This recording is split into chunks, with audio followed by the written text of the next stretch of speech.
एक गांव में सत्तू नाम का एक व्यक्ति रहता था। वो गांव में समोसों का ठेला लगाकर घर घर जाकर बेचता था। सत्तू एक दयालु व्यक्ति था। सत्तू बहुत से गरीबों को मुफ्त में समोसे खिला देता था और दयालु स्वभाव के कारण सत्तू बस इतना ही कमा पाता था कि उसे की बस 2 वक्त की रोटी की जुगाड़ हो पाती थी। सत्तू की पत्नी आरती हर बार की तरह आज भी समझा रही थी। अजी, मैं आपको समझा समझा कर तंग आ चुकी हूँ, लेकिन आप हो कि मेरी एक नहीं सुनते। आधे से ज्यादा तो समोसे मुफ्त में बांट देते हो। मैंने तुमसे कितनी बार कहा है कि मुझसे किसी को भूखा देखा नहीं जाता। अरे लेकिन अगर आपका यही हाल रहा तो एक दिन हमारे भूखे रहने की नौबत आ जाएगी। अरे आरती, कितनी बार कहा है, जो दूसरों के बारे में चिंता करता है भगवान उसका कभी बुरा नहीं करता। मुझे भगवान पर पूरा भरोसा है। अजी, वह सब बातें तो ठीक है, लेकिन यह भी सोचिए कि समोसे भी मुफ्त में नहीं बनते। उसके लिए तेल चाहिए होता है, आलू चाहिए होते हैं। मैं भी यही बात सोच रहा हूँ। कल आलू वाले मोहनलाल ने भी मुझे टोका था, बोल रहा था कि अच्छी खासी उधारी हो गई है। तो नियत आप यहाँ तक आ पहुँची कि उधारी वालों ने तुम्हें अब टोकना भी शुरू कर दिया। आज तुम्हें बाहर टोक रहे हैं, कल घर आकर धमकी भी देना शुरू कर देंगे। दोनों पति पत्नी इसी बात को लेकर बहस कर रहे थे कि सत्तू के घर पर उसका दोस्त बिरजू अपनी पत्नी नंदिनी के साथ आ गया। आते ही उसने सत्तू का मजाक उड़ाना शुरू कर दिया। अरे सत्तू भाई, कैसे हो? सुना है कल मोहनलाल तुमसे बड़ी अकड़ में बात कर रहा था। बोल रहा था कि तुमने उसे 1 महीने से पैसे नहीं दिए। अगर कुछ दिनों तक तुमने उसके पैसे नहीं चुकाए तो वह तो तुम्हारा ठेला भी जब्त कर लेगा। बिरजू की बात सुनकर आरती की आंखों में आंसू आ गए। भाई साहब, आप तो इनके दोस्त हैं, आप ही इन्हें क्यों नहीं समझाते? मैं तो इन्हें समझा समझा कर तंग आ गई हूँ। अरे भाभी, मैं इसे इस बेवकूफ को कई बार समझा चुका हूँ, लेकिन इसके सर पर लोगों की मदद करने का भूत चढ़ा हुआ था। अब नौबत यहाँ तक आ गई, इसे मदद की जरूरत पड़ गई। बिरजू की बात सुनकर उसकी पत्नी नंदिनी हंसती हुई बोली, अरे वो सब छोड़ो, यह देखो आरती, मेरा सोने का हार कल ही इन्होंने सुनार से बनवा कर दिया है। सोने का हार देखकर आरती की आंखों में चमक आ गई। यह तो बहुत महंगा वाला हार लगता है। अरे महंगा वाला होगा क्यों नहीं, पूरे 5 तोले का है। आरती नंदिनी के हार को हाथ लगाकर देखने लगी। तभी अचानक नंदिनी पीछे हट गई और आरती का मजाक उड़ाने वाले अंदाज में बोली, बुरा मत मानना आरती, कल ही खरीदा है और तुम्हारे हाथ भी गंदे हैं। तुम्हारे हाथ लगाने से ये काला हो जाएगा। अच्छा, मैं तुम्हें यह हार दिखाने के लिए तो यहाँ पर आई थी। अब हम लोग चलते हैं।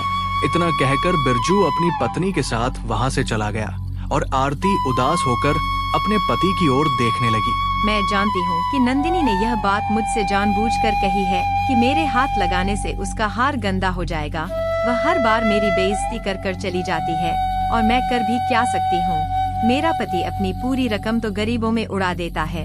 इतना कहकर आरती रोते हुए कमरे में चली गई और सत्तू बेचारा चुपचाप अपने समोसे बनाने में लग गया। तभी अचानक उसके दरवाजे पर मोहनलाल और सीताराम आ गए।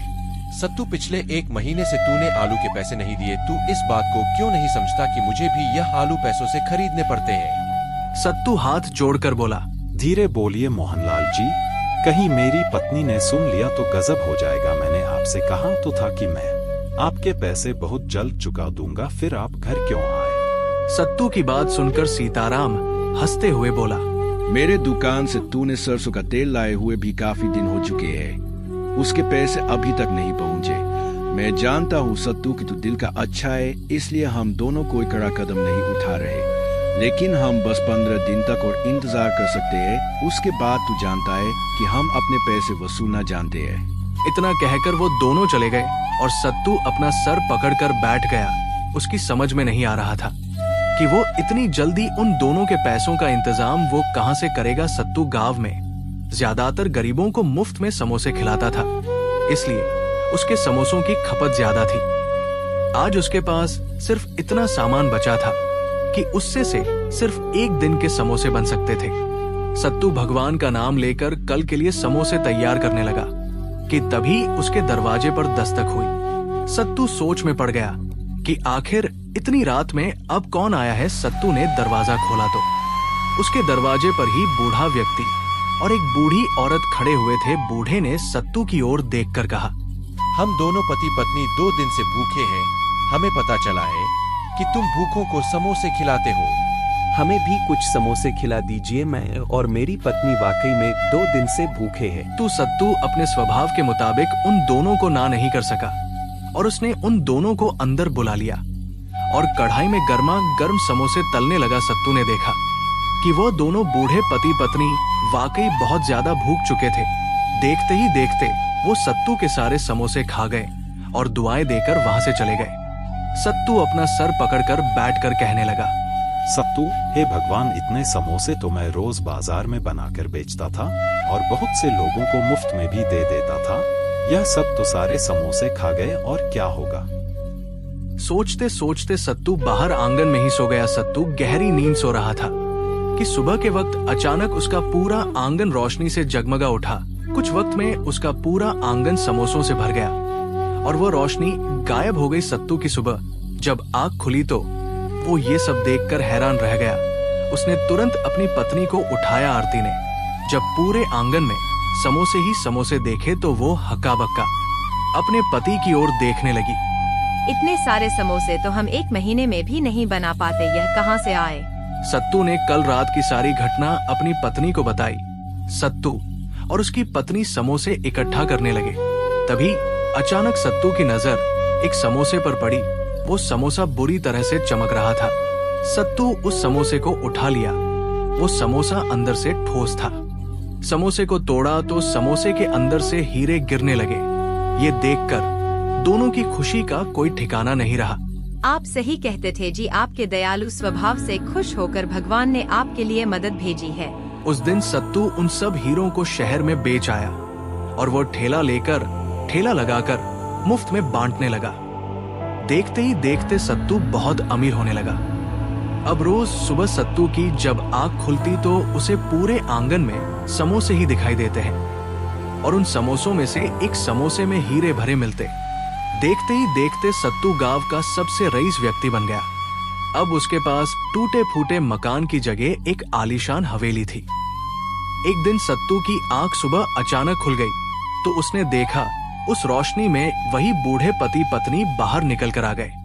अपनी जादुई शक्तियों से सारे आंगन में समोसे ही समोसे बिखेर दिए। सत्तू तुरंत उठकर उनके चरणों में गिर गया। वो बूढ़ा व्यक्ति और बूढ़ी औरत मुस्कुराने लगे। तुम्हारे अच्छे और दयालु स्वभाव के कारण ही हमने तुम्हारी मदद की है। हम दोनों देवी देवताओं में से हैं। तूने जैसे ही उस रात हम तुम्हारा परीक्षा लेने के लिए तुम्हारे घर पर आए थे और तुम परीक्षा में पास हो गए। तुम्हारे पास सिर्फ 1 दिन के समोसे थे और ऊपर से उधारी, और तुमने बिना अपने नुकसान की परवाह किए बगैर हम दोनों को समोसे खिलाए। तुम लोगों की ऐसे ही मदद करते रहना, ये हमारा आखिरी दिन था। मैं अब इतना धनवान हो गया हूँ कि सारी जिंदगी मुफ्त में समोसे बना के खिलाता रहूंगा तो मेरी दौलत कम नहीं होगी। बूढ़े पति पत्नी मुस्कुराकर वहां से गायब हो गए। सत्तू आज भी सभी गांव वालों को मुफ्त में समोसे बनाकर खिलाता है। वीडियो अच्छी लगी हो तो सब्सक्राइब जरूर करें।